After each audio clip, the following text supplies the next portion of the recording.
যিটো north east regional institute for talent search exam. এই এক্সামটো তোমালোকৰ 6 ছেপ্টেম্বৰ অনুষ্ঠিত হ'ব। এই পৰীক্ষাটোৰ বাবে ইতিমধ্যে আমি প্ৰিপেৰেশ্যন কৰাই আছোঁ তোমালোকক। ইউটিউবত বিভিন্ন ভিডিঅ' দিছোঁ, তোমালোকে চেনেলটো ছাবস্ক্ৰাইব কৰি ৰাখিবা। আৰু ইয়াৰ উপৰি এখন ই বুক প্ৰস্তুত কৰিছোঁ, যিসকল ছাত্ৰ ছাত্ৰীয়ে লোৱা নাই তোমালোকে ল'ব পাৰিব। ইতিমধ্যে বহু ছাত্ৰ ছাত্ৰীয়ে আমাৰ পৰা ই বুকখন লৈছে। মাত্ৰ 39 টকা পে'মেণ্ট কৰিলে হ'ল ই বুকখনৰ বাবে, য'ত আমি প্ৰিভিয়াছ ইয়াৰ কুৱেশ্যন পেপাৰ আৰু লগতে তোমালোকৰ আটাইখিনি নোটছ পাই যাবা। আছামিছ আৰু ইংলিছ দুয়োটা মিডিয়ামতে উপলব্ধ।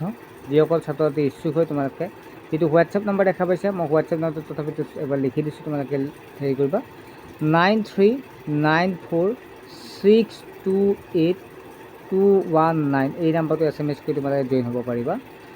যাৰ মাচুল হৈছে মাত্ৰ 39 টকা পে'মেণ্ট কৰিলে তোমালোকে ই বুকখন লাভ কৰিব পাৰিবা।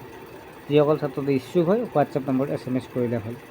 এতিয়া আমি আহিছিলোঁ মেইন টপিকলৈকে, যিটো আমাৰ প্ৰশ্নখন যোৱা বছৰৰ কুৱেশ্যন পেপাৰ। আমি প্ৰিভিয়াছ ইয়েৰ কুৱেশ্যন পেপাৰ যদি চাওঁ, ভালেখিনি কমন কিন্তু প্ৰিভিয়াছ ইয়েৰ কুৱেশ্যন পেপাৰৰ পৰা পৰে। সেইকাৰণে আমি প্ৰিভিয়াছ ইয়েৰ কুৱেশ্যন পেপাৰ আলোচনা কৰিছোঁ, য'ত 120 মাৰ্কছ থাকে, ক্লাছ 8ৰ হয়। আৰু যিখন ই বুক আছে তাত আটাইখিনি পাই যাবা তোমালোকে, ভালেকেইবছৰ কুৱেশ্যন পেপাৰ পাই যাবা। এতিয়া আমি চাওঁ ইংলিছ গ্ৰামাৰৰ পাৰ্টটো আছে, যিটো 10টা কুৱেশ্যন আছে, এটা 2 নম্বৰকৈ। প্ৰথম প্ৰশ্ন হৈছে by the time I does my homework it was already midnight. ইয়াৰ এনচাৰটো কোনটো হ'ব? এইটো হ'ব। যিটো ফিনিছ আছে, ফিনিছটো হ'ব ইয়াৰ শুদ্ধ উত্তৰ। 2 নম্বৰ প্ৰশ্নটো আহা if I does the answer I will tell you. ইয়াৰ এনচাৰটো হ'ব যিটো বিটো আছে KNEW নিউ। 3 নম্বৰ প্ৰশ্নটো আছে দ্য টিচাৰ্ছ ডেছ আছ হোমৱৰ্ক এভৰি ডে। ইয়াৰ এনচাৰটো হ'ব যিটো বিটো আছে গিভছ, গিভছটো হ'ব ইয়াৰ শুদ্ধ উত্তৰ। 5 নম্বৰ প্ৰশ্নটো আছে 4 নম্বৰটো the novel dash by my favourite author is now a movie. ইয়াৰ এনচাৰটো হ'ব যিটো বিটো আছে ৰিটেন, ইয়াৰ শুদ্ধ উত্তৰ হ'ব। 5 নম্বৰ প্ৰশ্নটো আছে I dash English for 3 years now. ইয়াৰ এনচাৰটো হ'ব ডিটো হেভ বিন ষ্টাডিং।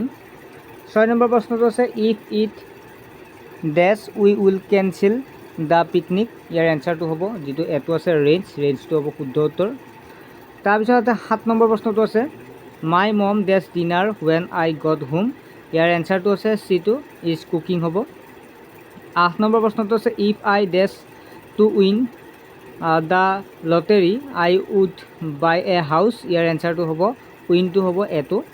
9 নম্বৰ আছে আই wish I does more time to finish the project. ইয়াৰ এনচাৰটো হ'ব যিটো আমাৰ হেড আছে বিটো হ'ব শুদ্ধ উত্তৰ। 10 নম্বৰ প্ৰশ্নটো আছে the play does at the school auditorium. ইয়াৰ এনচাৰটো হ'ব বিটো হ'ব শুদ্ধ উত্তৰ। ছাত্ৰ-ছাত্ৰীসকল ইংলিছৰ পাৰ্টটো তোমালোকে গম পালা। ইয়াত এনেকুৱা প্ৰশ্নই তোমালোকে আহিব। চ' আমি নেক্সট পাৰ্টটো আলোচনা কৰিম, যিটো জেনেৰেল ছায়েন্সৰ নেক্সট পাৰ্ট হিচাপে আমি আলোচনা কৰিম। তোমালোকে নেক্সট ভিডিঅ'ত পাই যাবা। আৰু ই বুকখন ল'লে তোমালোকে আটাইখিনিয়ে পাই যাবা লগে লগে। 3-4 বছৰ কুৱেশ্যন পেপাৰ পাবা, সম্পূৰ্ণ নোটছ পাবা। ঠিক আছে, নেক্সট এটা ভিডিঅ'ত লগ পাম। বাই।